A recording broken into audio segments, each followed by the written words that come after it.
అంటే ఇప్పుడు కానీ తర్వాత ఉత్తరోత్తర కానీ వాత పిత్త కపోద్భవ నానాకారణ అంటే ఇవన్నీ రోగాలు అన్నమాట. ఏంటివి? జనిత, జ్వర, క్షయ, పిత్త, పాండు, కుష్ట, శూలాది, ధాతు, ప్రణ, మేహ అంటే మధుమేహం అంటారు అంటే షుగర్ ఇట్లా అంటారు. భగంధరాది సప్తరోగ నివారణార్థం ఎంతో విశేషమైనటువంటి ఎంతో కష్టంగా అంటే మెడిసిన్ కూడా దేనిటువంటి దానికి కూడా ఈ యొక్క సూర్యభగవాన్ని పూజ చేయడం వల్ల, సూర్య నమస్కారం చేయడం వల్ల అటువంటి రోగాలు 7 రోగాలను కూడా సంపూర్ణ ధరించాలంటే ఈ యొక్క సూర్యభగవానుడు అది విశేషంగా చెప్పడం జరిగింది. బ్రహ్మాది అత్యపాదాది అంటే మనం ఎన్నో పాపాలు చేస్తుంటాం, సమస్త పాపాలు సర్వసంపూర్ణ ధరించేవాడు సూర్యభగవాన్ అన్నమాట. ఆ విధంగా చెప్పడం జరిగింది.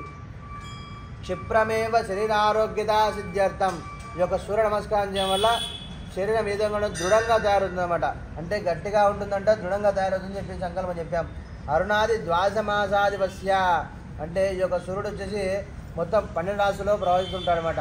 అటువంటి స్వామికి మనం నమస్కారం చేస్తూ పూజ చేస్తూ ఈ యొక్క స్వామి ఉషా పద్మిని ఛాయా సమేత సూర్యనారాయణ స్వామినే నమో నమః నమస్కారాన్ని సమర్పయామి. ఈ యొక్క సూర్యభగవాన్ యొక్క ఆరాధన జరుగుతుంది. ఓం సూర్యాయ నమః అనుకుంటూ పూజా